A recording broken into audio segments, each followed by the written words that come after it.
Hi everyone, welcome to the Real Estate Red Zone, brought to you by the Real Estate Center at Texas A&M University. I'm Haley Reeder, Communications Specialist. Today is Wednesday, April 17th, 2019. On this day in 1871, Texas State Legislature approved a bill providing for the organization of the Texas Agricultural and Mechanical College, now called Texas A&M University. The legislature also approved the appropriation of $75,000 for the construction of academic buildings and suitable accommodations. A committee selected a site near Bryan, now known as College Station, following the donation of 2,416 acres by local citizens. The college, the oldest public institution of higher education in the state, opened in October 1876 with 106 students and a faculty of 6 under President Thomas S. Gathright. Today, the Texas A&M University system includes 11 schools and 7 agencies across the state, educating over 153,000 students. Gigo-Maggies. An old way of life is becoming cool again. Across the country, the popularity of compact cityscapes where people actually walk, interact, and enjoy a more intimate vibe is returning. A 2015 survey by the National Association of Realtors and Portland State University found that when deciding where to live, 79% of Americans in the 50 largest metropolitan areas wanted to be within an easy walk of places and things to do in their community. Pockets of redevelopment within the state's 5 major metros have been implementing this new urbanism theme for quite some time. For example, Austin ranked as the 10th best downtown area in the South on Southern Living's 2019 list, and Plano was among the best downtowns in America, according to TripAdvisor. Smaller Texas cities have traditionally not seen the same level of revitalization occurring in their downtowns, but that's changing.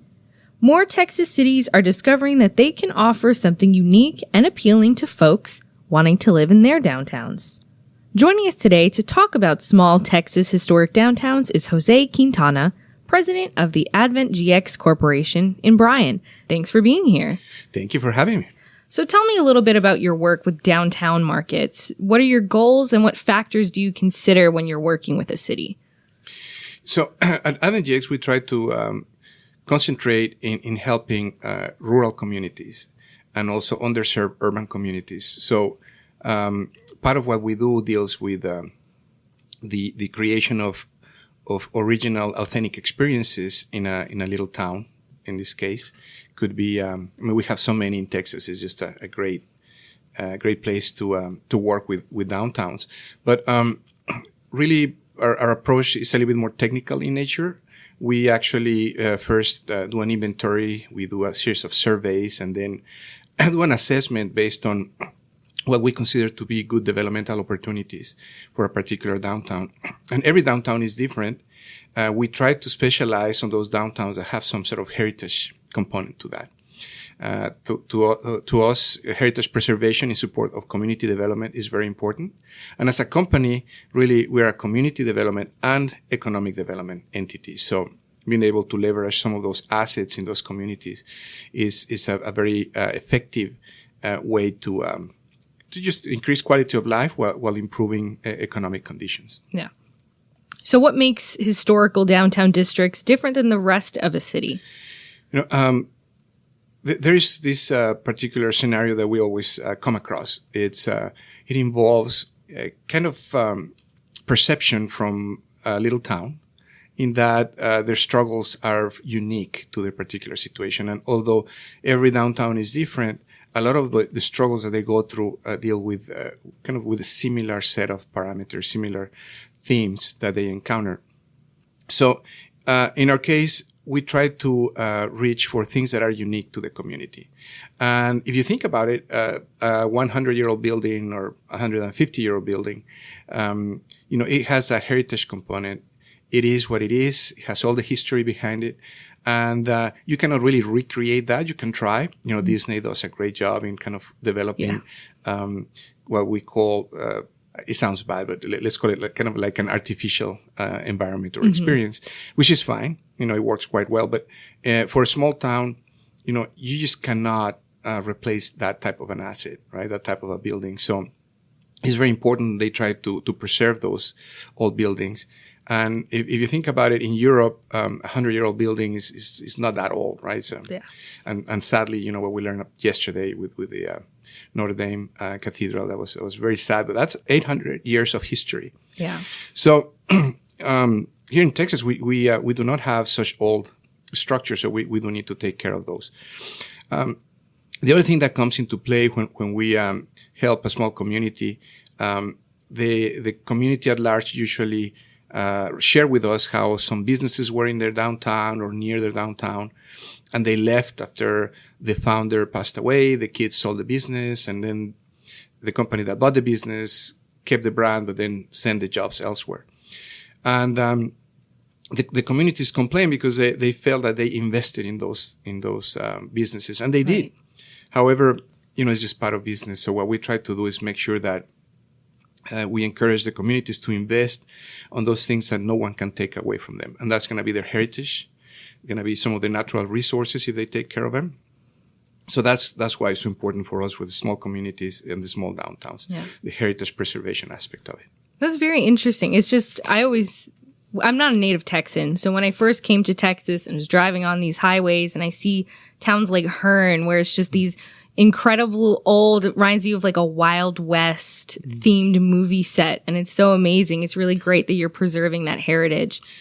Yeah, no, that's, you hit it right on spot. It is, it's being able to attract those people that just drive through, for them to get inspired and want to stop and learn more about a community, and then perhaps become part of that community either as a full-time resident or as a person that will come and visit many times and contribute to their economy. Right. So now, what are some trends that you've seen in downtown residential markets? Are there lofts, apartments, houses?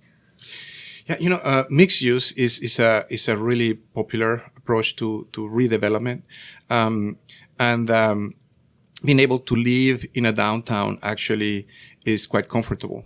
You may not have enough parking, but then again, you don't probably have to park and move too much. You can just walk everywhere. So walkability indexes in those communities tend to be quite high. So it's very convenient, very healthy, and then you have all these amenities at your disposal. So it really depends how the community leaders develop their downtown to make sure it provides everything from quality of life contributors, like perhaps, healthy restaurants, fresh market food, things like that, or intellectually rewarding experiences like, museums or art galleries or live music venues, those type of things. Yeah. So tell us a little bit about downtown Bryan. How is it similar or different to other downtown markets? In our case, we had already through the years supported about 35 communities through Texas and a couple of other states and overseas. And we wanted to be able to have a higher impact. So in our case, we're a little biased because we were based actually here out of the research park. And then, we decided, to have a higher impact instead of having to travel so much, let's invest in our local community. Let's, invest in downtown Bryan, which we love. And then create an experiential learning campus per se. It doesn't, nobody needs to know that it's a learning campus, but when we bring community representatives from other places and other countries, we actually use downtown Bryan to share with them our successes and our failures, our mistakes. More importantly, we get to share with them the type of leadership that it takes to create such a vibrant community. And when I say leadership, I'm referring to obviously the city leaders, the county leaders. The two cities work together very well. Yeah. Our faculty friends are big contributors to our mission. So for us, it's just everything coming together. We've been very blessed with that opportunity. So what other Texas cities are getting a bit of a downtown revitalization? Actually, there's some bigger cities that have done such a great job. Obviously, Fort Worth is a beautiful place. Oh, yeah. Dallas is kind of different. Dallas has a little bit more modern aspect to that, but also a lot of great old buildings. The Adolphus Hotel has gone through renovation, and so. But anyway, so those are the big MSAs or big metropolitan service areas. We recently actually visited with Goliad, Texas. Mm-hmm. They have such a nice small community. They have a ton of heritage. So we are looking forward to being able to either help them or work with them in their needs, but at the very least to become very good friends of their community, because they have a great thing going. Calvert, Texas, you mentioned that driving through Hearn, the next little town is Calvert. Yeah. And talk about a huge potential. Not only the immediate downtown though is Highway 6. That's a main street, so it's a little bit more challenging there because of the walkability aspect of it. But they do have a great number of historic structures, and the people are willing to put a lot of effort into their community.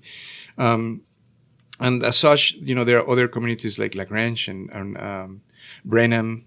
Bringing Brenham. New clubs, new live music places. So yeah, we're very fortunate to be right in the middle of that effort. Yeah, there definitely are a lot of opportunities around this area. That's great. So thank you so much for coming on. Really appreciated having you here. Thank you. For more about Jose and AdventGX, head to their website at www.adventgx.com. And if you're looking for more about Texas historic downtowns, check out downtowntexas.org. The Texas Historical Commission's website is an online building inventory for Texas downtowns featuring historic property listings from Alpine to Waco. It's pretty interesting, so go check it out. And according to Center Research, many smaller cities are converting older buildings with genuine architectural character into one-of-a-kind residential lofts. Center Research economist Dr. Harold Hunt wrote about this in This Old Loft: Downtown Living in Small-Town Texas. This article was published in the October 2017 issue of Tierra Grande magazine, but you can still find it online. The link is on our podcast webpage or in the YouTube description box below. And we've just released the April 2019 issue of Tierra Grande, and all these articles are available on our website. Read about investing in a home or in the stock market, Amarillo's housing market, estate planning, and so much more. And don't forget, we'll be hosting our 29th annual Outlook for Texas Land Markets Conference in San Antonio next week on April 25th and 26th. Head to our website for more information and to register if you haven't already. You can also RSVP to our Facebook event page to get more information. I hope to see you there. So that's all for today's Red Zone podcast. For more episodes, head to our website. That's www.recenter.tamu.edu. You can also subscribe to the Red Zone on iTunes and YouTube. And don't forget to follow us on social media. We're on Facebook, Twitter, LinkedIn, and Instagram. And if you're looking for more great content from the Real Estate Center, our website has research results, data, blog posts, and so much more. Thanks for tuning in to the Real Estate Red Zone, brought to you by the Real Estate Center in College Station, Texas, where we've been helping Texans make better real estate decisions since 1971. This is Haley Reeder. See you next time. Bye.